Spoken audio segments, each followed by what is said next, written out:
Hello, we hope you enjoy this presentation on biofuel as a wicked problem, brought to you by the independent research group Buy Old Fuel. We have found ourselves staring down the barrel of an energy crisis. As industry and technology have grown and the stretching of human potential proceeds, our dependency upon large volumes of energy to sustain our economies grows. One solution that's already begun implementation is biomass feedstock production. This creates biofuels. In the US, biofuels are mainly made with corn. These corns are broken down with yeast and fermented to create sugars and other combustible products that can be utilized in cars. This is considered renewable because we can produce these at a much higher rate than fossil fuels, and these can actually be produced as much as they're consumed. So why are biofuels not produced at a rate that could be compared to that of gasoline and used on such a wide scale like gasoline? Primarily because of land use. To produce the biomass feedstocks that we would need to supply the United States with the amount of biofuels that would be needed to replace gasoline or to even compare with gasoline, we would have to look at some serious ways of producing that biomass, which means serious land.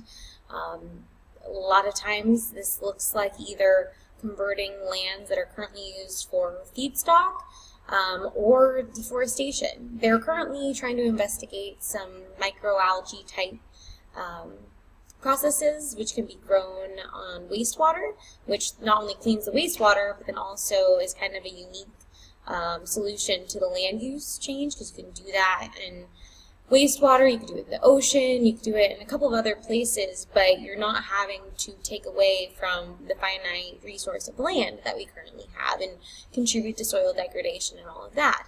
But it's just really controversial. It's one of those situations where it seems like no matter what you do, there's not really a perfect solution to it. Kind of like, the rest of the wicked problems. So because of the social and the environmental and economic problems related to land use change, there's been kind of a standstill on what we need to do. Another major concern involving biofuels and land usage is how we're going to grow those crops. People are really concerned about the amount of fertilizers and pesticides that might be required to produce that much biomass feedstocks. And unsustainable practices could render the entire renewable energy source unviable.